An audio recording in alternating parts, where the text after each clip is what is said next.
So in Gears of War 3 multiplayer, we have a new mode, which is new to the franchise, but not new to the shooter genre of Team Deathmatch. And it's important to note that when we put things into Gears, we twist them our own certain way to make it kind of Gears-like. And one thing we've done is it's not just a matter of getting to a certain score and wow, the match is over, that was fun.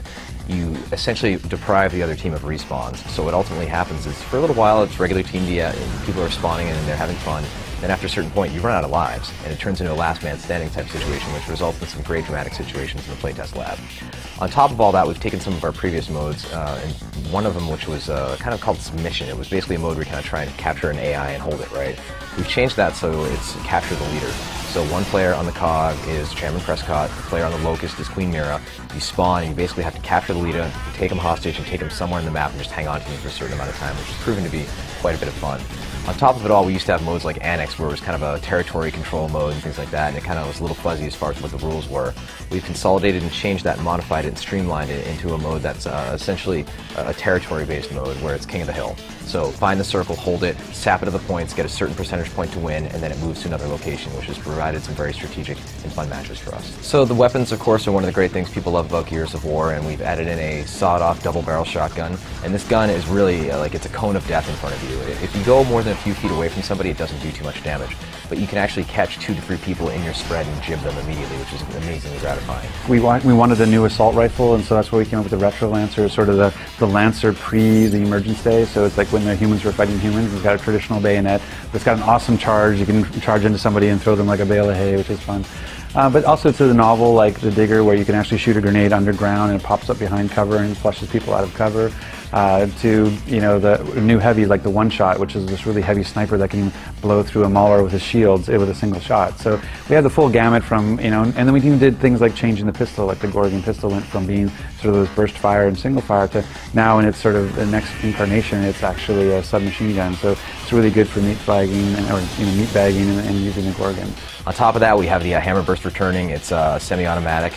Pull the trigger and fire as fast as you can almost. And we have iron sights, which is a first for the franchise, so you can actually zoom in and see your enemy closer and take them out from a longer distance. So everything covered from super close range, the sawed-off double-barrel shotgun, all the way through to the Hammer Burst. Well, there's lots of new stuff you can do in terms of abilities in Gears of War 3. I mean, there's the mantle kick, which is a way of kind of rewarding the aggressor when 2 people are on the same piece of cover, just on opposite sides. You can actually mantle into them and knock them and get a shot off. But there's also things like, with the Retro Lancer charge, we've got things like being able to spot now, where you can spot an enemy for your teammates and call out that you see an enemy. The new TACCOM has new things you can see. You can actually spot, go to a new map and find it where the power weapons are going to spawn right away.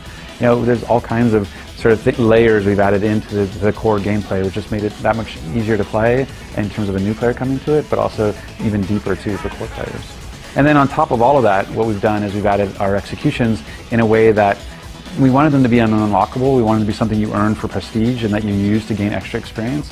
And by doing that, we decided to have people earn them back. So we basically pulled all the executions away, and then you unlock them as you use particular weapons. But what it does mean is that every weapon has its own unique execution now, unlike Gears 2, where there's kind of hit or miss.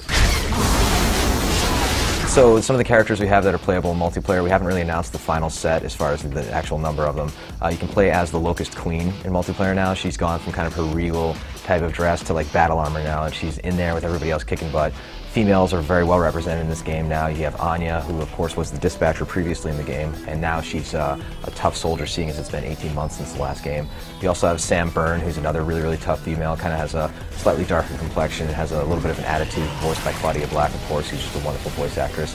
As well as unlockable characters, right? We have, you can play as, Augustus Cole, the Coal Train, right? But you can also unlock his Thrashball outfit, being, of course, the sport that he used to play. So seeing this guy who essentially looks like a football player running around and beating the crap out of these locust creatures is immensely gratifying. We hope players want to continue to grind and unlock these things. So we have lots of new maps. I mean, I think so far we've revealed 5 of the new maps that we have, and we have everything from, Trenches, which is sort of a locust-themed map, which has a sandstorm that blows in when you hear the horn roar, to Thrashball Stadium, where Cole used to play, to Overpass, which is a sinking map that over time will actually go into the underground as you're playing. And so it doesn't change the battlefield, but it does give a sort of cosmetic change to the world and makes the maps feel a lot more interactive and dynamic.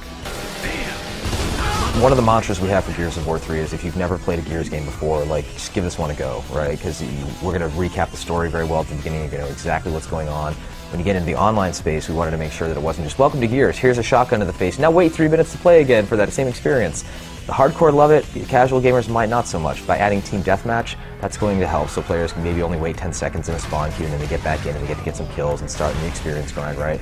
On top of all that, we were putting in a feature that I think might be slightly controversial, but I think is going to help the game in the long run. It's kind of a newbie assistance to the game, whereas we detect if you've never played Gears 1 or Gears 2, have no achievements, you get a little bit of help for your first 10 kills, get a little bit of extra health, get a little bit of a damage boost. So we can give them a little bit of the taste of how good it feels to take somebody down in the Gears world. So hopefully, by the time this thing eventually wears off, the training wheels are off and they can kill everybody else with equal skill. So originally Gears 2 was slated to ship in April 2011. We have since made the strategic decision to ship it in holiday window for 2011. We're really excited about the delay, actually. I mean, I understand why it's frustrating for some of the customers. And from our side, you know, the fact that we were completely on track for an April release, it is a little disheartening from that perspective. We were getting set up and we were starting to really close down the project and getting ready to ship it for April. But at the same time, there's a huge opportunity here, which is, you know, betas are not trivial. There's a lot of work to getting, you know, to go through cert and has to be polished enough to be able to get there, because everybody sort of treats it as a demo nowadays. It's not just a beta.